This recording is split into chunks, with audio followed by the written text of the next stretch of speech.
जी, मैं Noida live news के साथ नीरज आचार्य और आज हमारे साथ हैं नोएडा के एक समाज सेवी। सबसे पहले हम जानना चाहेंगे भाई साहब, आप अपना नाम बता दीजिए हमारे दर्शकों को। राजपूत है। हरिपाल राजपूत जी।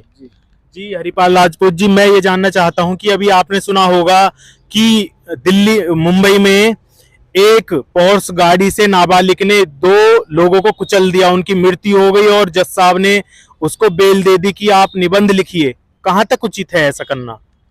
देखो, कोई भी अगर इस तरीके का कृत्य कर रहा है तो देखो, अपराध तो है ही, क्राइम तो है ही, और क्राइम है तो उसको सजा होनी चाहिए, होनी चाहिए। और जज साहब ने क्या निर्णय लिया है वो उनका व्यक्तिगत अपना जो भी है, उसके बारे में टिप्पणी नहीं करना चाहूंगा। बट ये है, अगर कोई दुराचारी है, कोई क्राइम करता है, क्रिमिनल को सजा होनी चाहिए।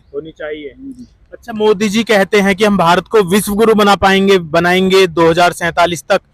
हम आर्थिक रूप से मजबूत तो हो जाएंगे, क्या हम अनुशासन, अपने देश के निवासियों में अनुशासन कर पा रहे हैं या नहीं? उसके लिए क्या करना चाहिए हमें?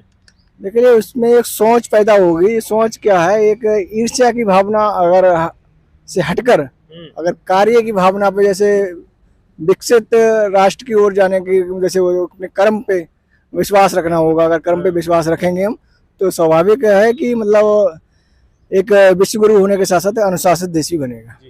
क्या कोई सरकार पूरे देश के जो निवासी हैं उनके अंदर अनुशासन ला सकती है पैसा खर्च करके, धन बल के द्वारा, या फिर यह परिवार से संभव हो पाता है?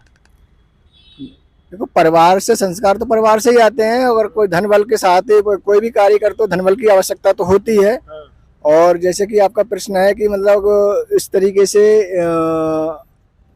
सरकार द्वारा सरकार के जो प्रावधान है, सरकार के जो योजनाएं हैं, योजनाओं को जन जन तक अगर पहुंचाया जाए तो निश्चितता उसमें सफलता पाई जा सकती है। जी।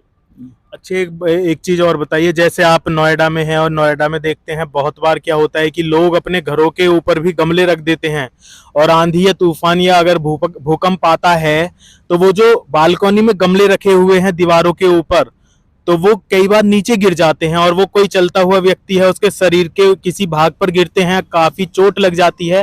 तो लोगों में ये अनुशासन क्यों नहीं आ पा रहा है? देखो, लोगों में धीरे धीरे सोच का परिवर्तन हुआ है। मैं जिस सोसाइटी में रह रहा हूँ, जैसे ग्रीन बेल्ट के, मतलब जैसे आप बता रहे हैं, गमला के साइड में ग्रिल लगाना शुरू कर दिया है, जिससे कि जैसे भूकंप आ दिया है, बच्चा गिराना भी चाहे तो भी नहीं गिरेगा, और इससे भी नीचे जो चलने वाले व्यक्तियों को क्षति पहुंचती है, उस तरीके की कोई क्षति न पहुंचे। धीरे धीरे लोगों में इसकी सोच आ रही है। और जब दूसरों को चोट ना पहुंचाने की अगर इच्छा रहेगी तो स्वाभाविकता देश विश्वगुरु बनेगा। हम किसी के प्रति ईर्ष्या ना रखें। जिस तरीके से पूरा देश एक सोच में बदलेगा, अपना एक पैदा करने की स्थिति बनेगा, कि एक डेवलपमेंट की स्थिति में जाएगा देश। जिस दिन डेवलपमेंट की स्थिति में जाएगा तो डे बाई डे इम्प्रूव होता चला जाएगा। अभी नोएडा प्राधिकरण के अधिकारियों द्वारा एक योजना निकाली जा रही है, जिसमें यदि किसी भी स्तर पर जल बहता हुआ दिखाई दिया, जो एक्स्ट्रा जल बहता रहता है नलों से और टंकियों से, तो उस पर, घर पर या कोई भी कार्यस्थल है, उन पर टैक्स लगाया जाएगा, मतलब उस पर फाइन लगाया जाएगा। तो क्या लोगों को यह स्वयं नहीं सोचना चाहिए कि भाई यदि जल बह रहा है तो यह गलत है समाज के लिए? बिल्कुल, ये लंबे समय से मुहिम चलाई जा रही है कि जल बचाओ। माननीय श्री अटल बिहारी वाजपेयी के समय से ही कि जल को बचाने की, जल कितना कम हो रहा है, जल को व्यर्थ ना करें।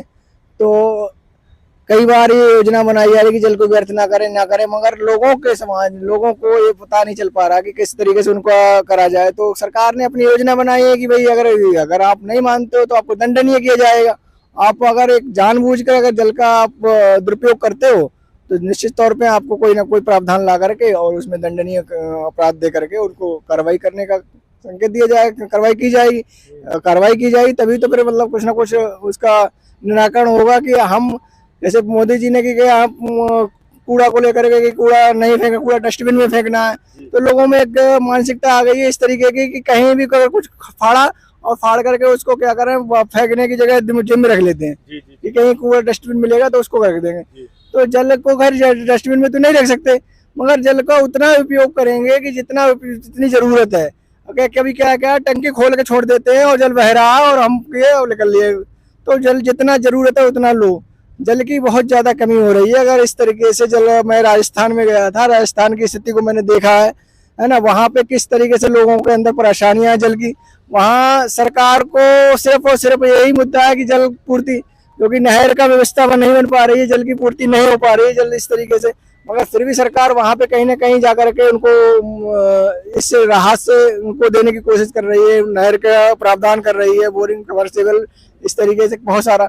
मगर वो लोग, उन लोगों से पूछा जाए जल की कीमत क्या है, जल किस तरीके से, जल का समय बिल्कुल ही व्यर्थ नहीं जाता है। हमारे और प्रदेशों में जल का जो पूरी तरीके से दुरुपयोग किया है, उसमें गंदगी, कीड़े पड़ते हैं, जिससे कि हमारा प्रदूषण फैलता है और बहुत सारी बीमारियों का होता है, तो जिससे कि बहुत सारे मतलब आपको दुविधाएं, बाधाएं उत्पन्न होती जाती हैं। जी, तो ये थे हरिपाल राजपूत जी और नोएडा में सामाजिक कार्यकर्ता हैं।